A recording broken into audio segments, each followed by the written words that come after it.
depuis tant d'années. Il fait briller à Marseille, dans toute la région sud, jusqu'à Avignon, jusqu'à Nice, jusqu'à Digny, jusqu'à Curon et ailleurs, l'actualité du cinéma espagnol, dont la qualité est enfin reconnue dans tous les festivals internationaux de qualité, Cannes, Berlin, Saint-Sébastien. La mairie de Marseille est une des institutions qui nous soutient le plus. L'idée a été aussi de renouveler l'image du festival, d'en faire quelque chose de différent. Voilà, donc j'espère que vous appréciez cette image-là, qui sera véhiculée évidemment sur les réseaux sociaux, sur le site, sur les programmes, sur les flyers. Et ce festival, évidemment, s'inscrit dans la tradition de 50 films à peu près projetés, autant de fiction, compétition court-métrage, et en particulier le focus, la thématique essentielle du festival, le cinéma espagnol au féminin. Et vous savez que notre grande invitée sera la réalisatrice Itziar Goyain. Si Itziar Goyain sera là, si d'autres grands noms du cinéma au féminin seront là, nous donnerons la parole à des réalisatrices émergentes pour leur donner la possibilité de nous livrer des récits jusque-là ignorés. Ces femmes espagnoles qui jusque-là étaient peut-être maquilleuses, habilleuses, rarement monteuses, sont devenues productrices, scénaristes, réalisatrices. Et c'est à elles que nous donnerons la parole cette année. À Marseille, aux salles habituelles, le Prado, les Variétés, l'Arplex, l'Alcazar, l'Alhambra, la Baleine, s'ajoutera le cinéma Le Chambord. Au niveau des hors-les-murs, des HLM, que l'on dit pour rire, nous avons le plaisir d'ajouter à Nice, Avignon, les cinémas de l'étang de Berre. C'est une nouveauté dont nous nous réjouissons. Et quant à notre vocation méditerranéenne, elle s'affirme cette année par le partenariat avec un festival international de cinéma espagnol, le festival de Bégoul, festival de comédie. Je rappelle près de 9000 spectateurs l'an dernier, dont 3700 scolaires. Nous faisons face à des défis financiers majeurs. À l'heure qu'il est, je me dois de le dire publiquement, les subventions qui permettent au festival d'exister n'ont pas encore été votées par deux institutions majeures qui nous suivent pourtant depuis 24 ans. Malgré ces incertitudes financières et les risques d'instabilité qu'elles entraînent, nous avons voulu maintenir le cap et vous proposer un festival à la hauteur des festivals précédents. C'était pour nous un défi et une manière de défendre la culture et toutes les menaces qui pèsent sur elle. C'est une manière de faire appel à votre solidarité et faire connaître la culture espagnole par le biais de son cinéma, donner plus de visibilité aux voix féminines, plus riches, de plus en plus riches dans le panorama espagnol, était une manière à nous d'affirmer de manière, je ne veux pas dire politique, mais du moins militante, que la culture a besoin d'être défendue. L'incertitude qui n'a pas pesé dans la préparation du festival nous a amené à supprimer un certain nombre de choses. Non pas des films, peut-être un peu moins d'invités que précédemment, mais surtout les moments festifs. Il n'y aura pas de spectacle à l'ouverture, je le regrette, il n'y aura pas de spectacle à la clôture non plus. Je laisse la parole à mes collaborateurs. En fait, ce qui est très paradoxal dans le cinéma espagnol, c'est que le grand réalisateur féministe est un homme, c'est Pedro Almodóvar.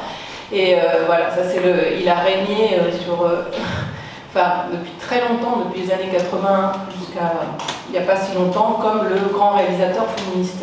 Donc ça c'est un paradoxe qui est passionnant, je trouve, du cinéma espagnol. En fait, il a créé la femme espagnole cinématographique et la femme au bord de la crise de nerfs. Voilà. Donc voilà. Donc ça c'est quelque chose de très central puisque cette femme-là, en tout cas la femme à bord de la crise de nerfs, est devenue très populaire et très aimée en France et dans le monde entier. Bon. Mais parallèlement à Almodovar, a commencé à apparaître sous terre, lentement, à sortir de terre, une autre cinématographie en fait, réalisée par des femmes qui commence d'édition en édition, en tout cas à raconter une autre histoire différente, voilà, un regard féminin.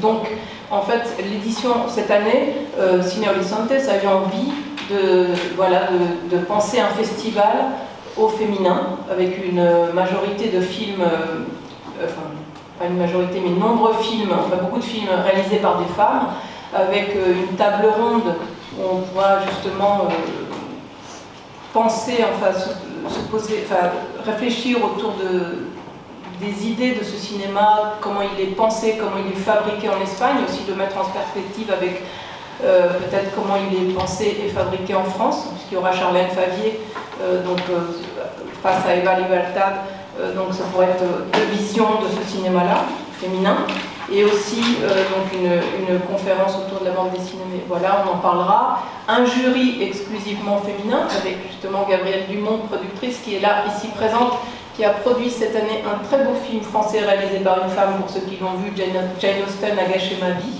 Voilà, un très beau film réalisé par une femme. Voilà, donc c'est toutes ces questions autour du cinéma féminin que nous pourrons nous poser tous ensemble dans cette nouvelle édition de Cine Horizontes. Une sorte aussi d'enquête, voilà, pour savoir si encore aujourd'hui la femme espagnole est toujours au bord de la crise de nerfs. Très heureux de pouvoir présenter quelques traits de la personnalité et la carrière exceptionnelle de la Magnificia Bollain, marraine du festival cette année. Donc on aura des films évidemment à voir au Prado, Cinéma du Prado et au Varieté.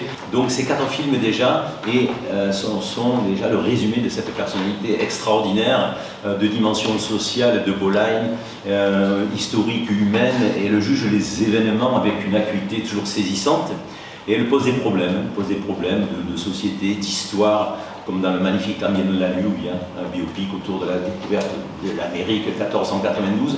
Mais à l'intérieur du film, les figurants boliviens presque se révoltent pendant le tournage du film. Et ça, c'est très très intéressant. Elle fait des croisements tout à fait saisissants. Le pardon des terroristes basques, la féminité, le féminisme, mais elle laisse toujours la porte ouverte à la réflexion et au doute. C'est 27 films comme actrice, ensuite c'est 11 longs métrages, c'est 6 courts métrages, et sa rencontre avec Ken Loach est extraordinaire pour Land and Freedom en 1995, qui lui donne cette dimension qu'elle avait déjà en elle, évidemment, sociale, humaine, humaniste. Et elle écrit un livre, Un observador solidario, Ken Loach, virgule, un observateur solidaire, en 1996. Le ministère de l'Éducation et de la Culture espagnol lui remet en 2021 la médaille d'or du mérite et des Beaux-Arts, donc elle a eu toujours comme ça des titres, elle a été auréolée, une très très belle reconnaissance. Elle aime les arts, les beaux-arts, la peinture, elle fait des tableaux souvent impressionnistes, et évidemment donc les titres, par exemple 92, meilleure actrice espagnole sur Billboard Turia, en 93 le premier prix Ojo Crítico, l'œil critique en 93, le prix Ciudad de Cuenca pour le cinéma Mujeres en Dirección, les femmes réalisatrices, donc un tas comme ça de reconnaissance. Donc je pense que Cine Horizontes peut être très très très fier de recevoir une personnalité de cette envergure dans sa dimension humaine artistique. On a conçu avec Jocelyne une rencontre littéraire. Et cette année, mon choix s'est porté sur une illustratrice qui s'appelle Maria Esse. C'est une illustratrice qui est andalouse, qui est née à Huelva. Elle a été élue par la maison d'édition Taschen comme faisant partie de l'une des 100 meilleures illustratrices du monde. Et en fait, mon choix s'est porté sur cette illustratrice-là parce qu'elle a des thèmes qui sont très féminins. Par exemple, elle a fait une biographie autour de Marilyn Monroe où elle réhabilite complètement l'actrice au-delà du sexe symbole qu'elle a été dans sa vie. Elle a aussi écrit une bande dessinée qui s'appelle Ces mauvaises femmes, où elle réhabilite beaucoup de figures féminines. une autre bande dessinée qui s'appelle Le Plaisir, où là elle va chercher aussi des textes de Simone de Beauvoir, d'Anaïs Nin, pour parler du plaisir féminin. Donc en fait, elle a vraiment un point de vue féministe et vraiment ses illustrations tournent autour de la femme et du féminin. Donc voilà. Et elle est traduite, je sais qu'elle est traduite dans 14 pays. Enfin, je veux dire, c'est une illustratrice qui a vraiment beaucoup de poids et qui a un public suivi. Je sais qu'elle a publié 14 ouvrages et il y en a seulement 5 qui ont été traduits en français. Et elle a une actualité littéraire parce que El Miedo va être traduit en français le 3 octobre. Il sort en librairie le 3 octobre 2026. Donc elle a une actualité littéraire cette année. Et on la reçoit à l'Alcazar le samedi 11 octobre. J'ai vu que sur le programme c'était écrit 14h et nous sur notre programme on a écrit 14h30. Comme chaque année, l'éventail des films de fiction sélectionnés pour ce qu'on appelle la grande compétition rend compte d'une grande diversité thématique, laquelle, pour l'édition 2025, interroge parfois l'histoire de l'Espagne, mais parfois aussi des phénomènes actuels de société marquants et qui continuent d'agiter la conscience et la sensibilité de la population espagnole dans sa diversité et dans ses contradictions, parfois dans ses conflits. Sur les 7 films sélectionnés, 2 sont ancrés dans l'histoire récente, le franquisme, avec El 47, que je vous recommande vivement, qui rappelle un mouvement social, je vous recommande tous les films, je vais pas dire à chaque fois, qui rappelle un mouvement social dans la Barcelone des années 60. Sur les 7 films mis en compétition cette année, 3 sont l'œuvre de femmes. Presque la moitié. Allez, encore un petit effort.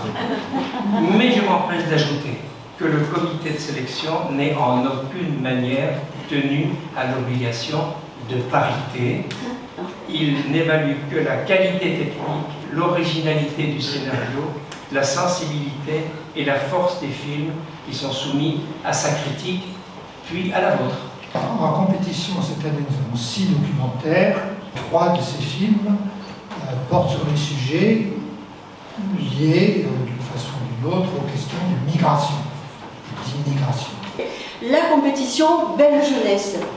Dans cette compétition, 4 films sont proposés à des jurys de jeunes et tout particulièrement à ceux de Sciences Po Aix qui attribuent un prix aux films qu'ils choisissent le meilleur de la session.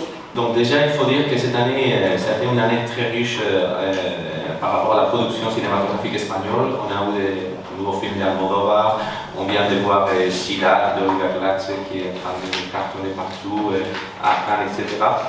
Donc nous, on a trouvé plein de films qu'on voulait vraiment rattraper. Et donc on a fait une sélection de 10 films. Et aussi, je vais reprendre un peu les paroles de Bernard. Il disait que dans la compétition, il n'y a pas de contraintes, et c'est tout à fait vrai, à niveau artistique, mais il y a des contraintes parfois techniques, et parfois des dates de sortie, des distributeurs, etc. Donc parfois, on ne peut pas projeter en compétition tous les films qu'on voudrait, et on essaie de trouver une place dans les panoramas. Donc ici, vous allez voir des films qui sont déjà sortis en salle, à des noms très importants comme Albert Serra. On ne peut pas mettre les films qui sont déjà sortis en salle pour les compétitions.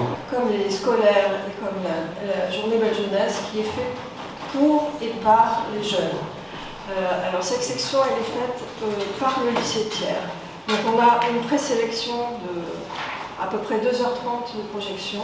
Et actuellement, les élèves du lycée Thiers, chaque année c'est des élèves différents, des classes différentes, c'est les professeurs qui choisissent, sont en train de visionner les courts-métrages présélectionnés. Donc dans le dossier de presse, je vous ai mis les présélectionnés, mais ce ne sera pas forcément ceux qui seront en compétition. Ce n'est pas encore décidé. Et dans le programme, ils ne sont pas là, puisque pour l'instant, il n'y a rien de décidé.